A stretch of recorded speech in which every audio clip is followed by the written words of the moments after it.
Nova pesquisa que mostra o Flávio Bolsonaro ganhando do Lula no segundo turno das eleições de 2026 está deixando o regime Lula completamente desesperado. Não só o regime Lula, o STF também, que está apertando o presidente do Senado para conseguir pautar uma PL, um negócio diferente, para bloquear os impeachments de ministros do STF em 2027, ou seja, com o novo presidente, porque já se sabe, já se tem um grande senso que o próximo presidente, principalmente se for o Flávio Bolsonaro, ele vai ser caçador, ele vai na jugular do STF. E até por isso que a estratégia do Flávio Bolsonaro, antes de fazer o roadshow dentro do Brasil, ou seja, começar a fazer campanha, puxar muita campanha interna, ele vai buscar apoio internacional, ele já tem reunião marcada com Milei, entre outros líderes pelo mundo, com o objetivo de ganhar muito apoio internacional, reconhecimento internacional, para quando realmente ele começar a crescer ainda mais nas pesquisas, o STF não resolver impeachmá-lo, ou seja, impugná-lo, não é a palavra impeachment, mas impugná-lo. Porque se você impugna, depois que o presidente Trump está apoiando, depois que o presidente da Argentina está apoiando, entre outros presidentes, fica muito pesado, fica basicamente quase um golpe, perseguição clara e óbvia. E a gente tem que lembrar que a arapuca para o Flávio Bolsonaro já foi montada, porque acusaram ele de fazer exatamente, de convocar vigília. Caso você não saiba, no Brasil, você pode ser impugnado por vigília. Flor, isso já aconteceu? Não, nunca aconteceu. Mas o que está engatilhado na arma do STF é isso. E naquela decisão do Moraes ficou claro, isso ficou claro. Tanto que a mídia pautada e todo mundo falou, isso aí é o STF engatilhando um disparo e a mira está na cabeça do Flávio Bolsonaro. Tanto que o Jair Bolsonaro adiantou a indicação, muito provavelmente, para criar essa barreira contra o candidato presidencial. Porque se caça a partir de agora, a narrativa de perseguição explode. Perfeito, você entendeu até aqui. Agora vamos por outro ângulo. Você tem que entender o seguinte, o Bolsonaro está sendo perseguido já faz 3 anos. Durante as eleições, era basicamente aberto você bater no Bolsonaro. Chamaram ele até de canibal, entre outras coisas. Pedou também foi uma das ofensas, e teve censura, mas levou tempo, foi lento, não teve grandes punições. Mas se você chamasse o Lula de ladrão, aí não, aí era dentro. Se chamasse de ex-presidiário, então esquece, aí você era preso, tinha busca e apreensão, tua mãe era carregada para uma consulta de psiquiatra, como que você foi criado, acontecia de tudo, Ou seja, durante 3 anos, e ainda o ano da eleição, ele foi espancado, dilacerado, e agora sai uma pesquisa no qual o filho dele ganha do presidente Lula praticamente de forma óbvia, e eu vou te mostrar o porquê eu tô fazendo essa afirmativa e detalhadamente. Ou seja, algo muito estranho está acontecendo, você concorda comigo? Você concorda? Na minha humilde opinião, o que a gente vai ver a partir de agora no Brasil vai ser um desespero completo. Um desespero do STF, um desespero do Lula e um desespero do Centrão. O sistema vai reorganizar as suas cartas. E tem algumas cartas que hoje estão no sistema, que estão se beneficiando, que vão ser expulsas e esmagadas. Presta atenção no que eu vou te mostrar a partir de agora. Então curte o vídeo, se inscreva no canal, ativa o sininho, porque a gente vai começar com o pé direito. E a gente sempre começa com o precinho do dólar, caiu 2 centavos sobre o fechamento de sexta-feira, ou seja, melhorou alguma coisa. Mas a Bolsa de Valores deu uma reação boa. Por quê? Eu acho que essa pesquisa ajudou muito, porque quando saiu aquela notícia, eu vou até explicar para vocês que algumas pessoas criticaram esse meu comentário, eu vou explicar o porquê que eu fiz ele. Eu falei que o dólar tinha caído para hoje, no caso, ele tinha batido 5,39 e eu falei que foi porque estava muito otimista com a negociação que aconteceria por causa da candidatura do Flávio Bolsonaro. E aí eu também se referi que depois que saiu a notícia que na reunião lá, no jantar, não tinha muitos líderes do Centrão confirmado, o dólar subiu e falaram, como assim que o dólar se mexe por causa de reunião? Se mexe por causa de reunião por causa do seguinte, qual que era a leitura do mercado? O Flávio Bolsonaro entrou para negociar a anistia. No momento que o Flávio Bolsonaro vai ter uma reunião com o Centrão, ele vai negociar a sua própria candidatura para indicar um Tarcísio da vida, que é o candidato no mercado. Essa era a leitura. Mas no momento que o elo, que seria essa reunião, não acontece, a possibilidade de reversão da indicação do Flávio Bolsonaro cai a probabilidade. No momento que cai a probabilidade, volta o mesmo risco anterior do Flávio Bolsonaro subir contra o Lula e perder. Esse momento não tinha saído a pesquisa ainda. Então saiu a pesquisa e o dólar voltou a cair. Eu vou te mostrar também o impacto que isso vai ter ao decorrer do dia. E lembre que hoje vai sair a primeira aula dentro do e-book. Nesse e-book eu te ensino a comprar dólar, ou seja, de real para dólar, e de real investir em investimentos americanos e internacionais. Se você quiser aprender a fazer isso, só clicar no link da descrição e também ou fixado no primeiro comentário, também tem um link, perfeito? E eu também tenho um grupo de promoções, onde coloco as coisas mais baratas que eu acho na internet lá. Não sou eu que coloco, é o Rodrigo, mas ele faz uma peneira muito boa. Por exemplo, ele achou camisa da Insider a R$ 44,00 e também esse aspirador de pó a R$ 59,00. Mas essas promoções não estão mais ativas, as promoções são muito boas e elas acabam muito rápido, então tu tem que ficar de olho no grupo, mas todo dia tem promoção nova. Hoje mesmo tinha um tênis da Adidas de R$ 400 por R$ 199. E tênis bom, não era aquele tênis refugo, não, tênis bom, direitinho, tudo certinho. Mas é porque as empresas precisam queimar estoque. E aí ela dá um desconto gigante, queima o estoque, por isso que dura pouco tempo. Então entra no grupo, o link está na descrição também, se você quiser participar, vale muito a pena. Agora vamos começar com o pé direito, meus queridos, pé direito. Ah, e também um ponto, a aula de hoje que eu vou dar vai ser sobre como o dólar deve reagir nos próximos dias. A gente vai ter dois tipos de aulas dentro do e-book. As aulas que vão ser relacionadas à política e como que a gente deve imaginar o movimento do dólar, como que você pode utilizar isso para alocar o seu capital. E a segunda aula vai ser a aula técnica. A aula técnica, que é como que abre conta, como que eu converto o dólar, vai ser dada pelo Rodrigo, que é o meu parceiro, e essas aulas mais de relação política vai ser comigo, perfeito? Hoje a primeira vai ser sobre a questão da política, eu vou também citar um pouco do Flávio Bolsonaro e algumas coisas que eu não posso falar aqui muito amplo aqui no YouTube, eu posso falar lá, porque vai ser dentro da área de membros. Quando você adquire o e-book, você recebe acesso a essa área de membros. Perfeito? Então vamos seguir agora com o pé direito. Primeira coisa que eu sempre falo para vocês é que a pauta de 2026 vai ser principalmente segurança pública. E de vez em quando a segurança pública que deriva de um problema no judiciário sai de foco, mas eu sempre vou trazer aqui, porque é de suma relevância você não esquecer o principal motivo que a gente precisa trocar o presidente. Economia é muito importante, tudo é muito importante, mas a segurança é algo irreversível, porque se sua mãe for assaltada e ela tomar um disparo e não conseguir resistir, não tem volta. Você pode colocar Deus vai reverter. Você pode colocar o Trump na presidência do Brasil e não reverte o que aconteceu, entendeu? Então a gente precisa corrigir a questão da violência no país o quanto antes, porque são vítimas fatais que nunca mais voltam. A economia você consegue corrigir ainda.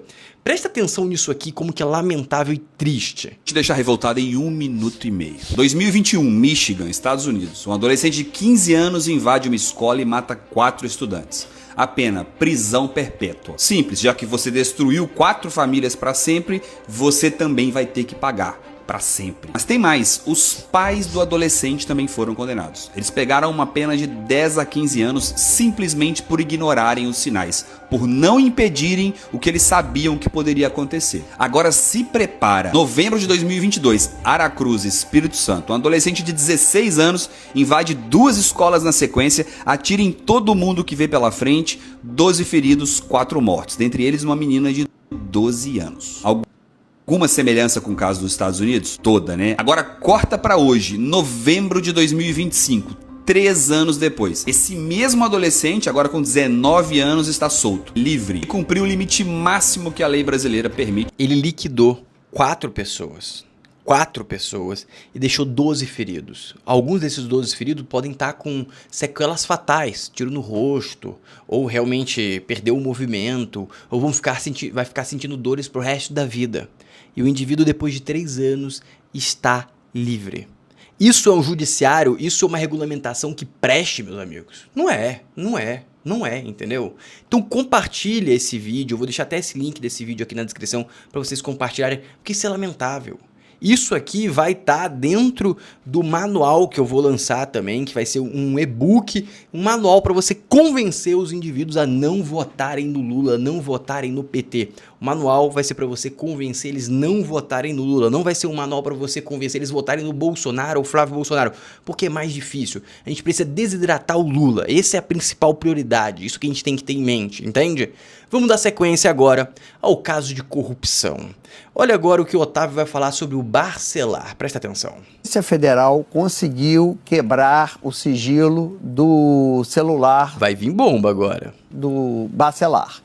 Bacelar, vamos lembrar, presidente da Alerj do Rio de Janeiro, foi preso dentro da superintendência. Ele foi chamado, é uma armadilha, ele foi chamado para uma reunião com o superintendente. Tá aqui, ó, no blog do Guedinho. Ah, é que tem informação aí no blog que eu não falei aqui, é sigiloso. O Bacelar... Só um pequeno detalhe. É um pequeno detalhe. O Bacelar se recusou a dar a senha do celular para a Polícia Federal. Então, o que isso indica, Sadi? Primeiro que ele foi desprevenido, tanto que ele tinha 90 mil reais no carro, dentro da superintendência. Então ele falou, não vai acontecer nada comigo, é reunião, eu vou lá, vou enrolar o Fábio Galvão, que é o superintendente, e depois eu pego esses 90 mil e vou embora. Então, o celular, como ele estava desprevenido, a classe política do Rio de Janeiro está com muito medo desse celular. Ele não deu, o sigilo foi pedido, assim como não revelou no seu depoimento a origem dos 90 mil, disse que ia contar depois, e não deu a senha do celular. No entanto, a Polícia Federal é craque nisso, de pegar e abrir o celular. Já está aberto, então é comprar pipoca e esperar essa revelação aí das conversas do Bacelar, que está deixando o mundo político de cabelo em pé. O que mostra mais uma vez... Ou seja, meus queridos, dessa conversa com o Bacelar vai vir muita coisa boa. Polícia Federal. Muita coisa boa. E deve vir coisa relacionada ao nosso presidente, à galera da esquerda. Essa é minha humilde opinião. E o que os caras estão querendo fazer? Quer dizer, que eles querem fazer não, que eles já fizeram. Eles já soltaram um homem. Tá aqui, ó. A Alerj tem maioria para revogar prisão de Bacelar. Mas tem um ponto também, tá? Não deve vir só coisa da esquerda, deve vir coisa do centrão e deve vir coisa, que é o grande alvo disso tudo, do Cláudio Castro. Hoje o Cláudio Castro ainda possui um capital político gigantesco depois daquela mega operação, e esse é um dos alvos que eles estão elaborando, que o STF está tocando, querendo achar algum rabo preso do Cláudio Castro, porque eles não possuem nada para conseguir segurar o Cláudio Castro, por isso que as operações lá no Rio estão indo de vento e poupa. Eles não possuem rabo preso do Cláudio Castro. E essa operação tem um dos objetivos fazer isso. Agora temos outro ponto. Percebe como a Globo mudou a narrativa. A Globo agora está revoltadinha com o STF simplesmente fazendo coisas imorais. Mas, amigo, você foi a grande chanceladora. Vocês passaram pano, vocês criaram esse monstro. Vocês estão com medo agora? Mas fica tranquila, que aquele dente que você afiou para morder o Bolsonaro já mordeu o Bolsonaro, mas ele continua afiado para morder vocês agora, presta atenção. É porque uma coisa pode, que ela é moral, ela é completamente imoral. Esse tipo de atitude não é assim se é conflito de interesse ou não é conflito, isso é conflito de interesse. Isso é inclusive uma falta de ética, porque quando você pergunta para um ministro que se ele foi, ele confirma que foi e ainda diz que não falou sobre o caso, tá rindo da nossa cara. Deixa eu só falar uma coisa, gente, só para contextualizar. O Código de Conduta é uma proposta do Fachin antes da decisão da carona do Toffoli no avião. Só para deixar claro não, aqui, e é melhor ter um código de ética do que não ter, mas de nada adianta ter um código de ética quando você... Mas mesmo assim, eu acho que não precisaria. Não, eu acho que a minha opinião é... antes, durante e depois. A Sadi defende o STF com tudo. Ela é a única pessoa do Brasil que acha que o STF não precisa de um código de conduta. É a única, porque eu acho que não tem outra pessoa que vai pensar isso. Porque o que mais precisa, o STF é um código de conduta com punição ainda. fazer um código de ética. Lugar onde todo mundo voa em jato de todo mundo e acha que é ok. Não é o único ministro que voa em jato, não foi a primeira vez. E esse empresário que levou o ministro Dias Toffoli para Lima já levou o ministro Dias Toffoli para Roma em outubro do ano passado. Não é porque uma coisa pode que ela é moral. Mano, é uma vergonha, amigos. É uma vergonha que tá acontecendo no Brasil. E ter uma jornalista que defende isso é a maior vergonha de todas. Por quê? O que vai acontecer? Ela uma hora vai ser mordida. O dente que ela tão afia para morder os inimigos, uma hora vai morder ela mesma. Mas em compensação, meus queridos, a pressão está aumentando. E com essa pesquisa do Flávio Bolsonaro, a pressão aumenta mais ainda. O capital político do Flávio Bolsonaro cada vez fica mais comprovado. Pressão do STF para Mota não pautar anistia. Parlamentares afirmam que o tribunal impede proposta de avançar. Presta atenção nisso aqui que está acontecendo, olha só. Há quase 2 meses, o plenário da Câmara aprovou com ampla maioria urgência do projeto de lei da anistia do deputado Marcelo Crivella. Com a aliança de parlamentares de direita e centrão, tudo mostrava que a medida seria desengavetada. Ao todo, o projeto de lei recebeu 311 votos favoráveis, 163 contrários, 7 abstenções, apesar de amplo apoio. Estagnou na Câmara. O relator da proposta, Paulinho da Força, do Solidariedade, nem sequer havia apresentado um relatório inicial e já havia anunciado a mudança para a PL da dosimetria. Nos bastidores, parlamentares de oposição relatam um problema ainda maior. Mota não estaria disposto a avançar com proposta em virtude de pressão do STF. Segundo um dos deputados, ouvido por Oeste, com caráter reservado, o presidente da casa recebeu recado de que familiares poderiam ser alvos de operações policiais, caso uma proposta de anistia avançasse. Ele já teve esse problema com operações contra a família dele, e é óbvio que vai ter, porque a família dele é suja, né, meus amigos? Entre os familiares que estariam na mira está o pai de Mota, o prefeito de Patos, Nabor não sei o quê, Por isso, o parlamentar estaria receoso de avançar com a proposta nas últimas 2 semanas de trabalho que antecedem o recesso legislativo. Nabor foi condenado por improbidade administrativa em 2017, sendo obrigado a ressarcir o Estado com R$320 mil aos cofres públicos. Ele também foi mencionado na desumanidade operação deflagrada em 2015 para investigar suspeita de desvios em obras custeadas por recursos federais. Ou seja, a gente sabe que a família do Mota é bem envolvida, teve várias operações policiais. O negócio é que a pressão agora está chegando tão grande que o STF está tendo que refazer as suas ameaças, porque ele está com medo do Mota ceder. Essa é a grande realidade. E o que está acontecendo é o seguinte, meus queridos, existe um medo gigantesco do Lula perder e existe um medo muito grande do Lula ganhar. O STF está com uma faca de 2 gumes, que ele vai para um lado ele se espeta, do lado ele se espeta também. E aí vem alguns indivíduos do judiciário querendo tirar o seu corpo da reta. Presidente do STJ alerta para a perda de credibilidade com juízes midiáticos. Presta atenção. O presidente do STJ, Herman Benjamin, afirmou que a imagem do judiciário enfraqueceu quando magistrados passam a atuar como figuras públicas. Em entrevista do portal Poder 60, ele disse que a exposição excessiva cria ruído, afeta a confiança do cidadão e desvia a atenção do trabalho técnico da corte. Benjamin criticou a rotina de comentários públicos sobre temas sensíveis e avaliou que entrevistas frequentes colocam o tribunal em posição vulnerável. Segundo ele, quem fala demais perde parte da autoridade que deveria preservar.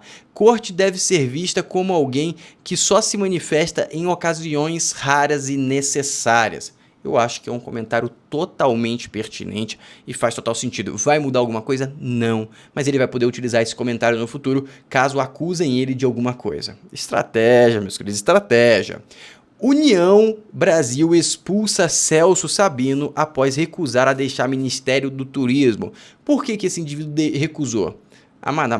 Ele deve ter algum motivo muito forte para isso, né? Ele deve estar ganhando muita coisa com esse Ministério do Turismo, né? Para ele deixar o partido dele, e ele vai o quê? Entrar no PT?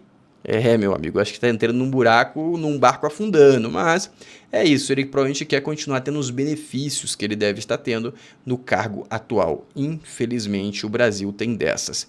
Seguindo agora, presta atenção nisso aqui, que isso aqui já começa a questão da pesquisa e a vitória do Flávio Bolsonaro. Ministério Público Federal pede inquérito para investigar a ex-nora de Lula. O Ministério Federal denunciou nesta sexta-feira, dia 6/12, 9 pessoas por organização criminosa e lavagem de dinheiro no âmbito da Operação Coffee Break, que investiga um esquema de corrupção com verbas da educação em cidade do interior de São Paulo. A denúncia, que ainda deve ser analisada pelo Tribunal Regional da Terceira Região, pede a abertura de um novo inquérito para apurar a participação de Carla Ariane, ex-nora do presidente Lula, e de Calil Pitar, ex-sócio do Fábio Luiz da Silva, Lulinha. Carla Ariane foi casada com outro filho do presidente, Lula, Marcos Cláudio, ou seja, os 2 filhos, um foi casado, o outro é sócio de não sei quem que está envolvido.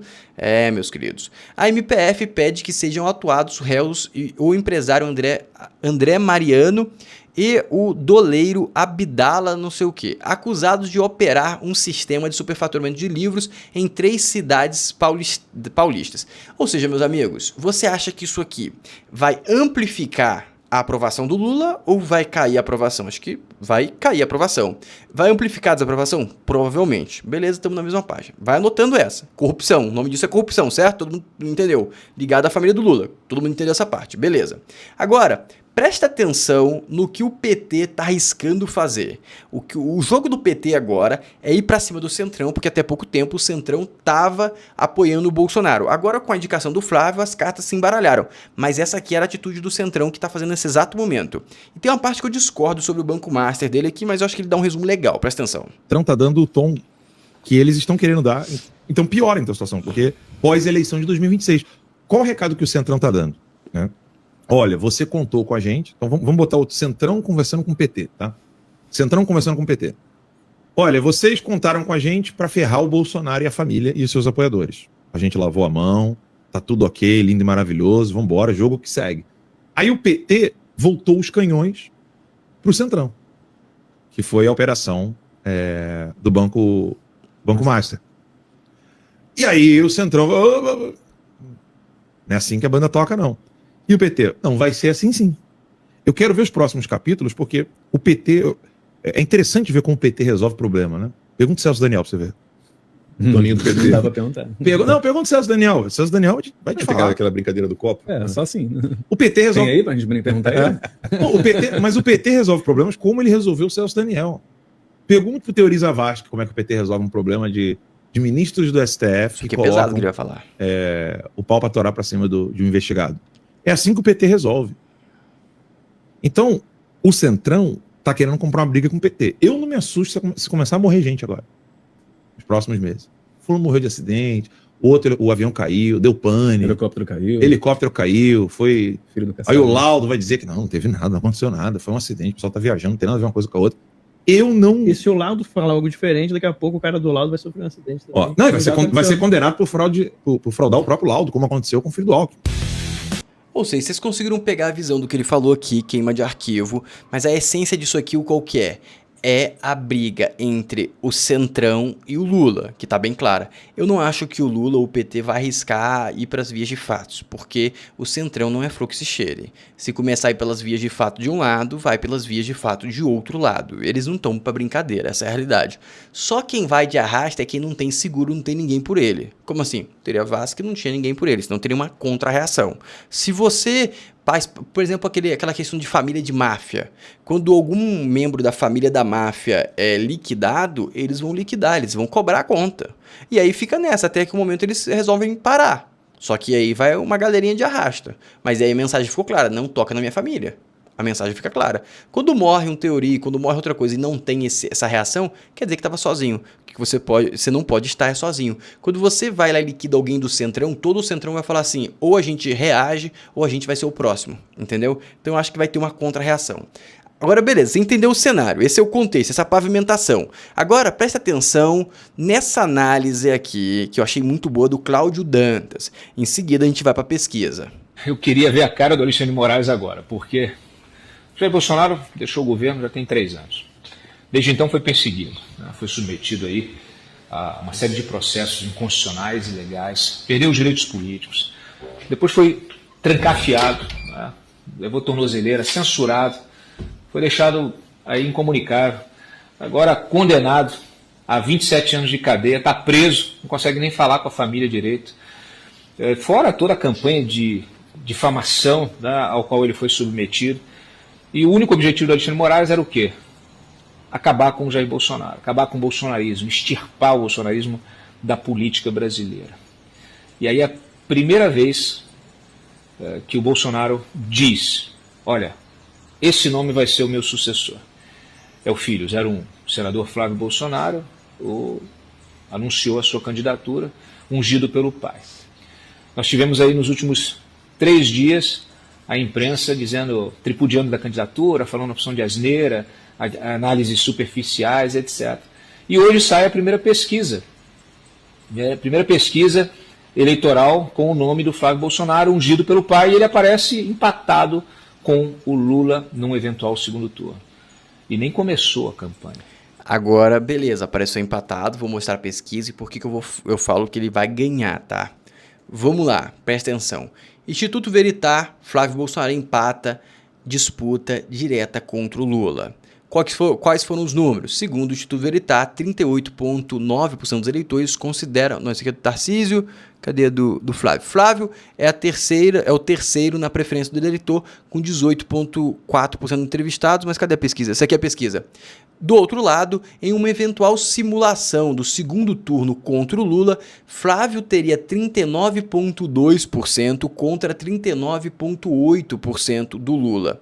Nos votos válidos, Lula teria 50,4% e o Eduardo teria 49,6%. Por que eu digo que essa pesquisa indica que o Flávio vai ganhar? Primeiro, porque a reputação do Lula, como você pode perceber, a desaprovação dele já está no topo, tá? Desde novembro de 2025, desde o mês passado, ele está no topo, tem 36% e aumentando e tende a aumentar mais. A aprovação cada vez caindo mais. Só que tem um ponto que todo mundo está falando. Ah, o Flávio Bolsonaro tem teto de vidro, ele tem coisa de corrupção. Amigos, tem algumas coisas que isso é considerando que o Flávio Bolsonaro chegue no segundo turno, tá? Essa é a premissa básica. E o risco para mim é o Flávio Bolsonaro não conseguir chegar no segundo turno e chegar outro candidato, da direita mesmo, tá? Mas esse é o risco. Por quê? Porque, vamos lá, chegou no segundo turno. Aí o Lula vai virar pro Flávio Bolsonaro, você é corrupto. Não vai colar, né? Não vai colar. Você não vai colar, né? Todo mundo entendeu isso. E aí, por exemplo, até eu tava conversando com um amigo meu, ele tava falando comigo, o Tarcísio não seria tão bom porque ele fez uma privatização da Sabesp aqui em São Paulo que vendeu muito barato. Aí eu vou falar assim, o que o brasileiro prefere? Vender mais barato a Sabesp ou bancar 10 bilhões do Correios? Então não tem como bater no Tarcísio por causa disso. Tô dando um exemplo. Porque tem algumas coisas que dependem do seu oponente. Vamos supor que você foi pego traindo tua mulher. Aí o seu oponente, ele pega e foi pego num swing. Como que esse cara... Ele é casado, tudo certinho. Como que esse cara vai acusando você? Você é um traidor, você trai tua mulher. Não tem como, entendeu? Entende que tem umas pautas que depois do segundo turno, simplesmente o Lula vai ser escrachado. Porque, vamos ser sinceros, não existe um consenso na sociedade brasileira que o Flávio é corrupto. Mas existe um consenso na sociedade brasileira que o Lula é corrupto. É o consenso, não tem. Você não vai, até o petista, se ele não for tão alienado, ele vai falar, não, ele é, mas ele rouba, mais faz. Essa vai ser a frase, todo mundo concorda comigo. Então quando chegar no segundo turno e começar o desgaste, eles vão tentar desgastar o Flávio com o quê? Com corrupção? Contra o Lula? Não tem como. Por que o Bolsonaro perdeu? O Bolsonaro perdeu porque o desgaste dele foi em algo que o Lula não conseguiram desgastar o Lula nessa parte. Acusaram ele de ser canibal. É até engraçado isso. Acusaram ele de ser pedô. Tudo mentira. Mas eram coisas que você não tinha no persona do Lula público. Entendeu? E aí você conseguia bater. Você não consegue bater em ninguém. O Lula não consegue roubar um voto do Flávio Bolsonaro acusando que ele é corrupto. Não consegue, impossível. Ou seja, quando chega no segundo turno, simplesmente o Flávio Bolsonaro não tem coisa podre. Não tem nada, não tem um esqueleto no armário que eu conheça do Flávio Bolsonaro que ele perde pro Lula. Não tem. Ah, corrupção. Cara, corrupção não vai tirar um voto. É impossível. Você discorda de mim? Vamos ser sinceros aqui. Pensa no cidadão médio, pensa no cara do Centrão. Você acha que ele vai votar no Lula para não ter corrupção? Existe alguma possibilidade disso? É zero a chance. Ou seja, o Flávio Bolsonaro, se ele chegar no segundo turno, ele ganha do Lula. Esse é o fato. Só se eles tirarem algum esqueleto que a gente não conhece, algum esqueleto moral. Ah, o Flávio Bolsonaro traiu a esposa, o Flávio Bolsonaro bateu uma criança, alguma coisa desse sentido. Tem que ser alguma coisa pesada aí no campo da moral, que eu não sei se existe, tá? Não sei se existe esse podre. Se não existir, esquece. Se eles não existirem, eles não conseguirem inventar, esquece. Flávio Bolsonaro atropela Lula no segundo turno. O risco é o Flávio não chegar no segundo turno. Esse é o risco atual. Esse é o risco atual. Dito isso, curta o vídeo, se inscreva no canal, ative o sininho, adquira o e-book para você participar da aula de hoje, que eu vou soltar daqui a pouco, eu vou gravar exatamente depois desse vídeo. Então, não perca, um abraço e até o próximo vídeo. O link está na descrição aqui de tudo. Um abraço!